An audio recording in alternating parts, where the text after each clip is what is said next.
Students, today's our topic is indicators.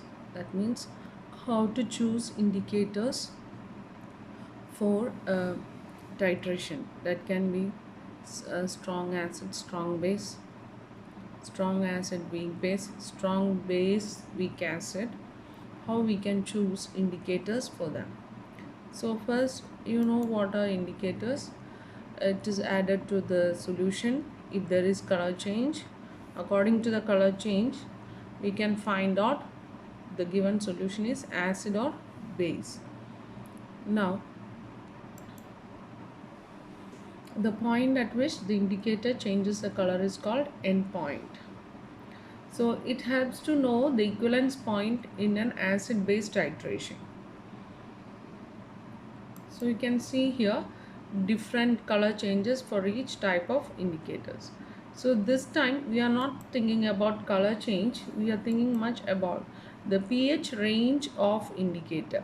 See, litmus, the pH range is 5 to 8, methyl orange, the range is 3.1 to 4.4, and phenolphthalein is 8.3 to 10. We don't have to by heart this pH range.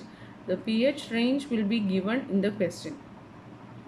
Suppose, for example, you can see here this curve I am giving you, titration curve I am giving you, and asking you to find from three of this indicator, choose the best indicator for the first reaction. So how you will find out? See the vertical position and the equivalence point of this particular reaction. See, it is vertical position is from 6 up to 11. Okay, 6 up to 11.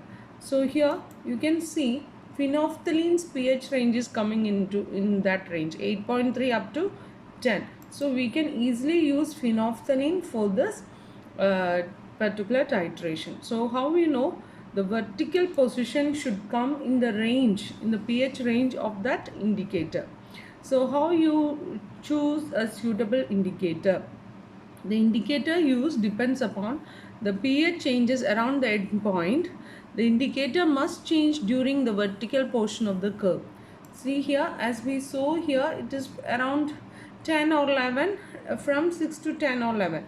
So, and here the that number, it comes in this range, phenolphthalein 8.3 to 10. So we can use this one, but we cannot use methyl orange.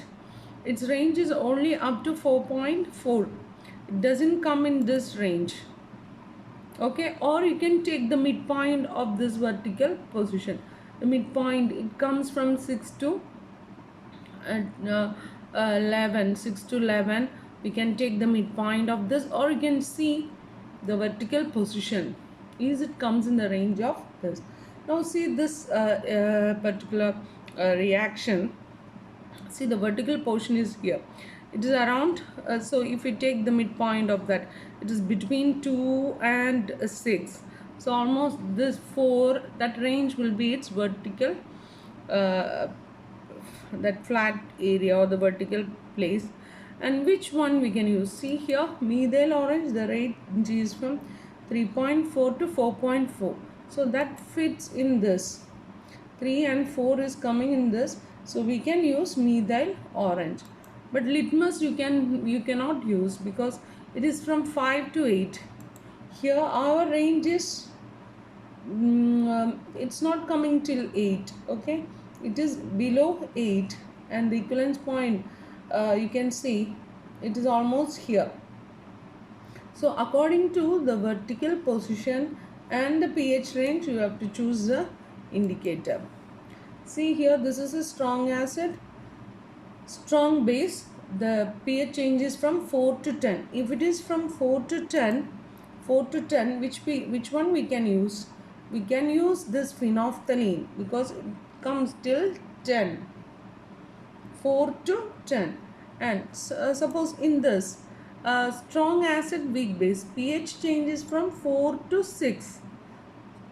4 to 6. So 4 to 6, which one you can use? 4 to 6. You can use litmus, or there are so many indicators. In all the questions they will give you bromothymol indicator, so many indicators are there. So according to the range given, you can choose the best one. Now look at this, the pH range is between 8 to 10. Okay, and here the next one is weak acid and weak base. There is no suitable indicator because there is no vertical position in this. Okay, the flat surface is not there, so we cannot use any suitable indicator for this. So just try to solve these questions which is given here. Hope this is clear for you. Thank you.